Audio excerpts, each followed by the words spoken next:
പുതിയൊരു വീഡിയോ എപ്പിസോഡിലേക്ക് എല്ലാ മാന്യ പ്രേക്ഷകർക്കും സ്വാഗതം. ഇനി ഞാൻ നിങ്ങളുമായി പങ്കുവെക്കുന്ന അപ്ഡേറ്റ് ഇപ്പോൾ കഴിഞ്ഞ WWE Saturday night main event എന്ന TV സ്പെഷ്യൽ ഇവൻറ്റിൻ്റെ ഫുൾ റിവ്യൂ ആണ്. അപ്പോൾ സാറ്റർഡേ നൈറ്റ് മെയിൻ ഇവൻ്റ് എന്ന ഈ ഒരു TV സ്പെഷ്യൽ ഇവൻറ്റ് WWE വർഷങ്ങൾക്ക് മുൻപ് അവരുടെ അമേരിക്കൻ ടെലിവിഷനിൽ ടെലികാസ്റ്റ് ചെയ്യാൻ വേണ്ടി നടത്തിയ 2 മണിക്കൂർ ദൈർഘ്യമുള്ള ഷോ ആയിരുന്നു.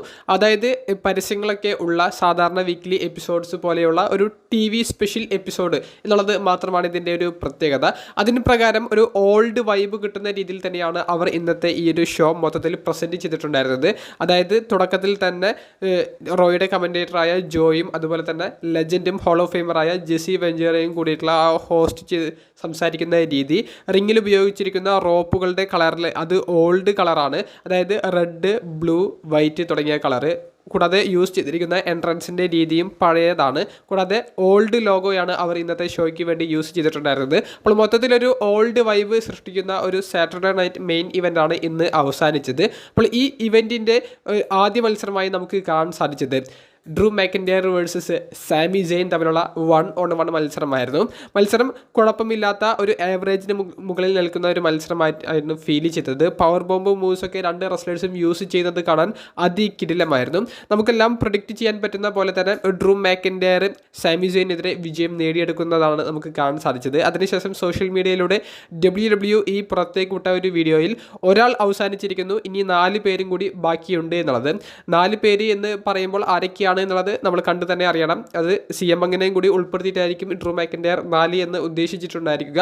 അപ്പോൾ ഡ്രൂ മാക്കിൻറ്റയറിൻ്റെ ഈ ഒരു വിജയം ബ്ലക്കിനെതിരെയുള്ള സ്റ്റോറി മുന്നോട്ട് കൊണ്ടുപോകും എന്നുള്ളതും നമുക്ക് മനസ്സിലാക്കി തരുന്നുണ്ട്. രണ്ടാമതായി നമുക്ക് കാണാൻ സാധിച്ചത് WWE നമുക്ക് മുന്നിൽ പ്രസൻറ്റ് ചെയ്തത് വുമൻസിൻ്റെ വേൾഡ് ചാമ്പ്യൻഷിപ്പ് മത്സരമായിരുന്നു. നിലവിലെ ചാമ്പ്യനായ ലിവ് മോർഗൻ ഇയോ സ്കൈ എന്ന നമ്പർ 1 കണ്ടൻഡറിനെതിരെയാണ് ടൈറ്റിൽ ഡിഫെൻഡ് ചെയ്തത്. ഇയോ സ്കൈയുടെയോ ലിവ് മോർഗൻ്റെയോ കൂടെയോ അവരുടെ ഫാക്ഷനിലെ അംഗങ്ങൾ ആരും മത്സരത്തിന് റിംഗ് സൈഡിൽ ഉണ്ടായിരുന്നില്ല. അതുകൊണ്ട് തന്നെ ഒരു ക്ലീൻ ആയിട്ടുള്ള മത്സരം നമുക്ക് കാണാൻ സാധിച്ചു. മത്സരത്തിൽ ഇയോ സ്കൈയെ പിൻഫോളിലൂടെ പരാജയപ്പെടുത്തിക്കൊണ്ട് ലിവ് മോർഗന് ടൈറ്റിൽ റിട്ടേൺ ചെയ്യാൻ സാധിച്ചു. ആ പിൻഫോളിന് മുൻപ് ഒരു നീ ഉപയോഗിച്ചുകൊണ്ടുള്ള ഒരു ആക്രമണം ഇയോ സ്കൈ ലിവ് മോർഗന് നേരെ ചെയ്യുന്നുണ്ട്. അത് കറക്റ്റ് ലിവ് മോർഗൻ്റെ മൂക്ക് ഒടിഞ്ഞ് ചോര വരുന്ന രീതിയിലുള്ള ഒരു മൂവായിരുന്നു. വളരെ ബ്രൂട്ടലായിട്ടുള്ള ഒരു മൂവായിരുന്നു. എന്നാലും ലിവ് മോർഗന് പിൻഫോളിലൂടെ ടൈറ്റിൽ റിട്ടേൺ ചെയ്യാൻ സാധിച്ചു. അതിനുശേഷം എൻട്രൻസ് റാമ്പിൽ ഇങ്ങനെ സെലിബ്രേറ്റ് ചെയ്യുന്ന സമയത്താണ് റിയ റിപ്ലിയുടെ സർപ്രൈസ് അപ്പിയറൻസ്. റിയ റിപ്ലിയും ലിവ് മോർഗനും ഫേസ് ടു ഫേസ് നോക്കി നിൽക്കുന്നു. ലിവ് മോർഗൻ അവിടെ ടൈറ്റിൽ ഉയർത്തുന്നു. അപ്പോൾ ലിവ് മോർഗൻ്റെ നെക്സ്റ്റ് ടൈറ്റിൽ ഡിഫെൻസ് അത് റിയ റിപ്ലിക്കെതിരെ ആണെന്നുള്ളതും മനസ്സിലാക്കി തരുന്ന രീതിയിലാണ് അവർ ആ സെഗ്മെന്റ് അവസാനിപ്പിച്ചിരിക്കുന്നത്. എന്തായാലും നമുക്ക് ആ ഒരു മത്സരം റോ നെറ്റ്ഫ്ലിക്സിലേക്ക് പ്രീമിയർ ചെയ്യപ്പെടുന്ന ആദ്യ എപ്പിസോഡിൽ പ്രതീക്ഷിക്കാം. മൂന്നാമതായി നമുക്ക് കാണാൻ സാധിച്ചത് വേൾഡ് ഹെവി വെയ്റ്റ് ചാമ്പ്യനായ ഗിന്ദർ ടൈറ്റിൽ ഡിഫെൻഡ് ചെയ്ത ട്രിപ്പിൾ ത്രെറ്റ് മത്സരമാണ്. ഗിന്ദറിനെ കൂടാതെ ഫിൻ ബാലർ, ഡാമിൻ പ്രീസ്റ്റ് തുടങ്ങിയവരാണ് മത്സരത്തിൽ പങ്കെടുത്തിട്ടുണ്ടായിരുന്നത്. അതികിടിലമായിട്ടുള്ള ഒരു പെർഫോമൻസ് ആയിരുന്നു 3 പേരുടെ ഭാഗത്തു നിന്നും കാണാൻ സാധിച്ചത്.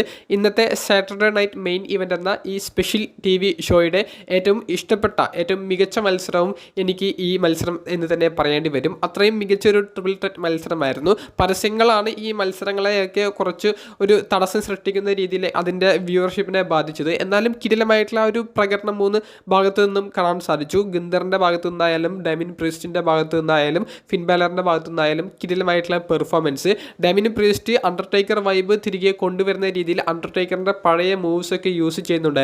ആ റോപ്പിലൊക്കെ കയറി ആ കൈയൊക്കെ പിടിച്ചിട്ടുള്ള ഒരു മൂവ് കിടിലമായിട്ട് അവർ ട്രിപ്പിൾ ത്രെറ്റ് മത്സരം അവസാനിപ്പിക്കാൻ സാധിച്ചിട്ടുണ്ട്. ഗിന്ദർ ഫിൻ ബാലറിനെ പിൻഫോളിലൂടെ പരാജയപ്പെടുത്തിക്കൊണ്ടാണ് ഈ ഒരു ട്രിപ്പിൾ ത്രെറ്റ് മത്സരത്തിൽ ടൈറ്റിൽ റിട്ടേൺ ചെയ്തിരിക്കുന്നത്. 4ാമത്തെ മത്സരം first ever women's United States ചാമ്പ്യനെ കണ്ടുപിടിക്കുന്ന ടൂർണമെന്റിന്റെ ഫൈനൽ മത്സരമായിരുന്നു. ടൂർണമെന്റിലെ ഫൈനൽ മത്സരാർത്ഥികളായിട്ട് വന്നിട്ടുണ്ടായിരുന്നത് ചെൽസി ഗ്രീനും മീച്ചിനുമായിരുന്നു. ചെൽസി ഗ്രീനും മീച്ചിനും തമ്മിൽ ഇതിനു മുൻപും അവരുടെ ഒരു ഫ്യൂഡ് അനുസരിച്ച് നല്ലൊരു കിടിലമായിട്ടുള്ള എൻ്റർടൈനിങ് ആയിട്ടുള്ള ഒരു ഫ്യൂഡ് ചെയ്ത് നിൽക്കുന്ന ഒരു സമയമാണ്. അപ്പോൾ ഇവർക്ക് തമ്മിലുള്ള നല്ലൊരു കെമിസ്ട്രി അത് കൃത്യമായിട്ട് അവർക്ക് ഈ ഒരു മത്സരത്തിലും വർക്കൗട്ട് ചെയ്യാൻ സാധിച്ചിട്ടുണ്ട്. പുതിയ ചാമ്പ്യൻ ആയിക്കൊണ്ട് ചെൽസി ഗ്രീൻ വിജയിക്കുന്നതാണ് നമുക്ക് കാണാൻ സാധിച്ചത്. കമൻറ്റേറ്ററായ മൈക്കിൾ കോള് TNAയിലെ ചെൽസി ഗ്രീൻ്റെ ഹിസ്റ്ററിയും നമുക്ക് ഈ ഷോയുടെ ഇടയിലൂടെ മെൻഷൻ ചെയ്യുന്നതായി കേൾക്കാൻ സാധിച്ചു. പൈപ്പർ നെവൻ്റെ ഒരു ഡിസ്ട്രാക്ഷൻ തന്നെയാണ് ചെൽസി ഗ്രീൻ ടൈറ്റിൽ റിട്ടേൺ ചെയ്യുന്നതിന് കാരണമായത്. പൈപ്പർ നെവനെയൊക്കെ തിരിച്ച് ആക്രമിച്ച് മീച്ചിന് റിങ്ങിലേക്ക് കയറി എന്നുണ്ടെങ്കിലും താരത്തിന് പിന്നെയും പൈപ്പർ നെവൻ്റെ ഒരു ഡിസ്ട്രാക്ഷൻ നേരിടേണ്ടി വന്നു. ഈ അവസരം മുതലെടുത്തുകൊണ്ടാണ് ചെൽസി ഗ്രീൻ ഒരു ടോപ്പ് മൂവ് ചെയ്തിട്ട് ആ മത്സരത്തിൽ വിജയിക്കുന്നത്. അങ്ങനെ പിൻഫോളിലൂടെ വിജയിക്കുന്നു. പുതിയ വുമൻസിൻ്റെ യുണൈറ്റഡ് സ്റ്റേറ്റ്സ് ചാമ്പ്യൻ ആകുന്നു. ചെൽസി ഗ്രീൻ്റെ ക്യാരക്ടറിനും ആ താരത്തിൻ്റെ ഹാർഡ് വർക്കിനും കിട്ടാവുന്ന ഏറ്റവും വലിയൊരു ബഹുമതിയാണ് ഈ ഒരു ചാമ്പ്യൻഷിപ്പ്. ഈ താരത്തിന് ഇത് ഡിസർവ് ചെയ്യുന്നു എന്ന് തന്നെ പറയേണ്ടി വരും. ചെൽസി ഗ്രീൻ പുതിയ ചാമ്പ്യൻ ആയതിനെ സംബന്ധിച്ചുള്ള നിങ്ങളുടെ പ്രതികരണങ്ങൾ കമൻറ്റ് ബോക്സിലൊന്ന് രേഖപ്പെടുത്തുക. Saturday night main event TV special ഇവൻറ്റിൻ്റെ മെയിൻ ഇവൻറ്റ് മത്സരമായി നമുക്ക് കാണാൻ സാധിച്ചത് അൺഡിസ്പ്യൂട്ടഡ് WWE ചാമ്പ്യൻഷിപ്പ് മത്സരമാണ്. കോഡി റോഡ്സ് കെവിൻ ഓവൻസിനെതിരെയാണ് ടൈറ്റിൽ ഡിഫെൻഡ് ചെയ്തത്. റൂമേഴ്സിൽ എല്ലാം പറഞ്ഞതുപോലെ, നമ്മൾ മുൻപത്തെ വീഡിയോസിലൊക്കെ പങ്കുവച്ചതുപോലെ തന്നെ കോഡി റോഡ്സ് വിങ്ഡ് ഈഗിൾ ചാമ്പ്യൻഷിപ്പുമായിട്ടാണ് വന്നത്. വിങ്ഡ് ഈഗിൾ ചാമ്പ്യൻഷിപ്പുമായി വന്ന് അദ്ദേഹം ടൈറ്റിൽ ഡിഫെൻഡ് ചെയ്തു. കിടിലമായിട്ടുള്ള ഒരു മത്സരം. കോഡി റോഡ്സും കെവിൻ ഓവൻസും പോരാടുമ്പോൾ നമുക്ക് ഇതിനേക്കാൾ മോശമായിട്ടുള്ള ഒരു മത്സരം പ്രതീക്ഷിക്കാൻ സാധിക്കില്ല. അതുകൊണ്ട് തന്നെ കിടിലം എന്നുള്ളത് പ്രത്യേകിച്ച് എടുത്തു പറയേണ്ട ആവശ്യമില്ല. മത്സരത്തിൻ്റെ സ്റ്റോറി നമ്മൾ നോക്കുകയാണെങ്കിൽ കോഡി റോഡ്സിൻ്റെ കാലിന് ഇഞ്ചുറി പറ്റിയതായിട്ട് മത്സരത്തിൽ അവർ പറയുന്നുണ്ട്. അതായത് ജാഡ് ഗേബിളിനെതിരെ കഴിഞ്ഞ മത്സരത്തിൽ കോഡി റോഡ്സിൻ്റെ കാലിന് ഇഞ്ചുറി പറ്റിയതായിട്ടാണ് കമൻറ്റേറ്റേഴ്സ് മെൻഷൻ ചെയ്യുന്നത്. അപ്പോൾ അതിനെ കേന്ദ്രീകരിച്ചുകൊണ്ട് വലിയ ആക്രമണം കെവിൻ ഓവൻസിൻ്റെ ഭാഗത്തു നിന്നൊന്നും നമുക്ക് കാണാൻ സാധിച്ചില്ല. എന്നാലും ചെറിയ രീതിയിലുള്ള ഒരു അറ്റാക്കൊക്കെ നടത്തിയിരുന്നു. പിന്നീട് മത്സരത്തിലെ വലിയൊരു ടേണിംഗ് പോയിന്റ് എന്ന് പറയുന്നത് റഫറിയുടെ മേത്തേക്ക് കോഡി റോഡ്സ് പോയി അടിക്കുന്നതാണ്. റഫറി നോക്കൗട്ട് ആകുന്നു. പിന്നെ അടുത്ത റഫറി വരുന്നു. ആ റഫറിയുടെ മേത്തേക്കും ഒരു ടോപ്പ് റോപ്പ് മൂവ് ചെയ്യുന്ന സമയത്ത് കോഡി റോഡ്സ് പോയി അടിക്കുന്നുണ്ട്. ആ റഫറിനെയും നോക്കൗട്ട് ആകുന്നത് നമുക്ക് കാണാൻ സാധിച്ചു. പിന്നീട് സ്റ്റീൽ ചെയർ ഉപയോഗിച്ച് കെവിൻ ഓവൻസ് കോഡി റോഡ്സിനെ ആക്രമിക്കാൻ വേണ്ടി വരുന്നു, തിരിച്ചടിക്കുന്നു. പിന്നീട് സ്റ്റീൽ ചെയറിൻ്റെ മുകളിലേക്ക് ക്രോസ് റോഡ്സ് ചെയ്തിട്ടാണ് കോഡി റോഡ്സ് കെവിൻ ഓവൻസിനെ പിൻ ചെയ്യുന്നത്.